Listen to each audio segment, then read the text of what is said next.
సేంద్రియ రైతులను ప్రకృతి వ్యవసాయాన్ని ప్రోత్సహిస్తూ విశాఖలో ఆర్గానిక్ మేళా నిర్వహిస్తున్నట్టు బీజేపీ నేత మాజీ ఎమ్మెల్సీ పివిఎన్ మాధవ్ తెలిపారు. ఈ నెల 12వ తేదీన ఏయూ ఇంజనీరింగ్ కాలేజ్ గ్రౌండ్స్ లో 5వ ఆర్గానిక్ మేళాను రాష్ట్ర వ్యవసాయ శాఖ మంత్రి కె అచ్చెన్నాయుడు ప్రారంభించనున్నారు. ప్రకృతి వ్యవసాయాన్ని, ప్రకృతిని నమ్ముకున్న రైతులను ప్రోత్సహించేందుకు ఆర్గానిక్ మేళాకు అందరూ వచ్చి ఇక్కడ ఉత్పత్తులను కొనుగోలు చేయాలని మాధవ్ విజ్ఞప్తి చేశారు. ఈ సందర్భంగా ఆయన మాట్లాడుతూ ప్రకృతి వ్యవసాయం చేస్తున్న రైతులకు స్టాల్స్ ఉచితంగా ఏర్పాటు చేసుకునే అవకాశం కల్పిస్తున్నట్టు చెప్పారు. రైతులు స్వయంగా పండించిన పంటలను ప్రదర్శన, అమ్మకాల కోసం తీసుకువస్తారని, పోడు వ్యవసాయం చేస్తున్న గిరిజనులు కూడా స్టాల్స్ ఏర్పాటు చేస్తున్నారని తెలిపారు.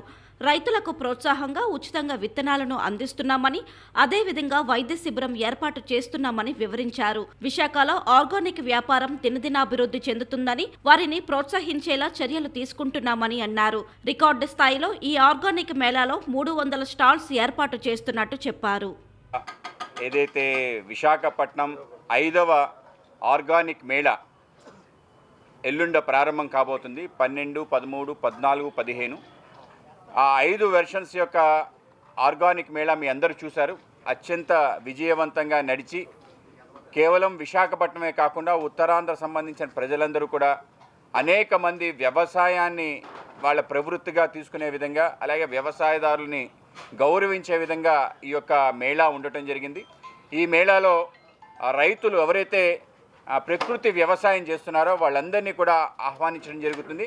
వాళ్ళకి పెద్దపీట వేసే విధంగా, వాళ్ళందరికీ స్టాల్స్ ఉచితంగా ఇచ్చే విధంగా ఆర్వైఎస్ఎస్ ఆధ్వర్యంలో, రైతు సాధికార సంస్థ ఆధ్వర్యంలో వాళ్ళ యొక్క స్టాల్స్ సుమారు 50 పైగా రైతులే స్వయంగా వాళ్ళు పండించిన పంటల యొక్క ప్రదర్శన చేయడం జరుగుతుంది. అలాగే ఏదైతే గిరిజన పోడు వ్యవసాయం చేసే అనేక మంది గిరిజనులు ఉన్నారో ఇప్పటికీ కూడా ప్రకృతిని నమ్ముకొని అనేక అద్భుతాలు సృష్టిస్తున్నారు.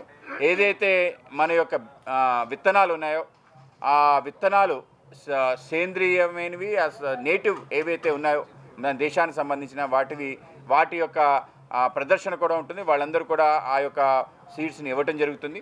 వీటితో పాటు అనేక మంది ఈ యొక్క ఆర్గానిక్ అనేది వాళ్ళ యొక్క వృత్తిగా తీసుకొని అనేక మంది షాపులు పెట్టడం జరిగింది విశాఖపట్నం, అలాగే ఉత్తరాంధ్రలో. వాళ్ళందరికీ కూడా ఈ యొక్క మేళాలో అవకాశం ఉంటుంది. విశాఖపట్నంలో కూడా ఆర్గానిక్ బిజినెస్ బాగా వృద్ధి చెందాలని చెప్పి ఆ యొక్క ఎవరైతే యంగ్ ఇంజనీర్స్ ఉన్నారో అనేక మంది వచ్చి ఔత్సాహికులు దీంట్లో పనిచేస్తున్నారు. వాళ్ళందరికీ కూడా ప్రోత్సాహం ఇవ్వే విధంగా ఈ యొక్క మేళాలో అవకాశం ఉంటుంది. అలాగే వీటితో పాటు మన ప్రాంతంలో అనేక రకాల చేతి వృత్తులకు సంబంధించిన వాళ్ళు కూడా ఈ యొక్క ప్రదర్శనలో పాల్గొనడం జరుగుతుంది. ఆ విధంగా మొత్తం ఈ మేళాలో సుమారు 300 స్టాల్స్తో ప్రతి సంవత్సరం యొక్క స్టాల్స్ యొక్క సంఖ్య పెరుగుతూ వచ్చింది.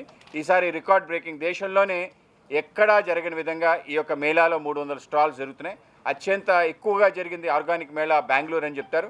బెంగళూరు సుమారు 250 ఉంటే ఆ బెంగళూరుకు మించి 300 స్టాల్స్ రావటం జరుగుతుంది. ఆ విధంగా ఈసారి ఆర్గానిక్ మేళా అనేక రకాల ప్రత్యేకతల్ని సంతరించుకొని ఉండబోతుంది.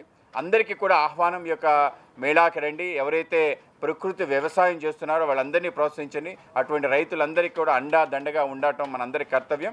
అందరూ కూడా మీ జీవితంలో ప్రకృతి వ్యవసాయదారులచే పండించిన పంటని తినడం ద్వారా మీ ఆరోగ్యాన్ని రక్షించుకునే విధంగా మీ జీవితాలు వెలుగులు చూస్తాయి. కనుక అందరూ కూడా ఆ విధంగా ఆర్గానిక్ వెజిటబుల్స్, ఆర్గానిక్ సీరియల్స్, అలాగే ఆర్గానిక్ ప్రాసెస్డ్ ఫుడ్ మనం తినే విధంగా మనం ప్రయత్నం చేయాలి అని చెప్పి ఈ మేళాలో మనం ప్రయత్నం చేస్తున్నాం. అలాగే ఈ మేళా ప్రారంభం మన గౌరవ వ్యవసాయ మంత్రివర్యులు శ్రీ అచ్చెన్నాయుడు గారు రాబోతున్నారు. అలాగే ఆర్వైఎస్ఎస్ సంబంధించి చైర్మన్ గారు, అలాగే మిగతా అందరూ గవర్నమెంట్ సంబంధించిన అఫీషియల్స్ అందరూ కూడా రాబోతున్నారు. మొదటి రోజు ఈ యొక్క ఆర్గానిక్ ఫార్మర్స్ సంబంధించిన మీటింగ్ ఉండబోతుంది. 12వ తారీఖు మొత్తం మన ఉత్తరాంధ్ర సంబంధించిన ఎవరైతే ఎఫ్పిఓ సంబంధించిన రైతులు ఉన్నారో, అలాగే ఎవరైతే ఆర్గానిక్ ఫార్మింగ్ చేస్తున్నారో వాళ్ళకి సంబంధించిన సదస్సు ఉంటుంది.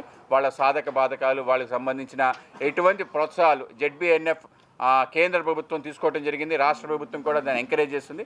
ఆ విధంగా ఫార్మర్స్ని ఏవేదైనా ప్రోత్సాహకాలు ఉన్నాయి అవన్నీ విషయాలు కూడా మొదటి రోజు రైతు సదస్సులో తెలియజేయడం జరుగుతుంది.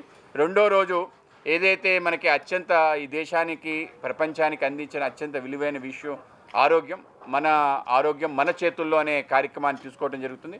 దానికి మొత్తం ఆయుష్ సంబంధించిన అందరూ నిపుణులు ఉండటం జరుగుతుంది. దాంతోపాటు ప్రత్యేకంగా వైద్యం కూడా అక్కడ చేసే విధంగా ఉదయం నుంచి సాయంకాలం వరకు ఆ నిపుణులు ఉచితంగా వైద్యం చేసే విధంగా మన సాంప్రదాయ వైద్య పద్ధతులు ఏవైతున్నాయో అవన్నీ కూడా ఇక్కడ ఉండటం జరుగుతుంది. ముఖ్యంగా సిద్ధ మెడిసిన్ రైతు ఆదాయత వ్యవసాయదారుల సంఘం ఆధ్వర్యంలో ప్రతి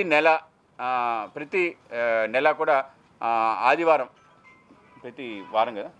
ప్రతి వారం కూడా ఆదివారం మనం ఇక్కడ సిద్ధ మెడిసిన్ రన్ చేస్తున్నాం మన క్షత్రియ కళ్యాణపల్లిలో. ఆ విధంగా ఆ సిద్ధ మెడిసిన్ సంబంధించిన నిపుణులు రావడం జరుగుతుంది. అలాగే ఆయుర్వేదానికి సంబంధించిన నిపుణులు, అలాగే దీంతో పాటు మన నేచురోపతి, యోగా సంబంధించిన నిపుణులు. తర్వాత అయిపోయిన తర్వాత వాళ్ళకి ఎవరికైనా ఏదైనా సమస్య ఉంటే ఆ సమస్య కూడా అక్కడ ప్రత్యక్షంగా చికిత్స చేసే విధంగా ఆ యొక్క కార్యక్రమం ఉంటుంది.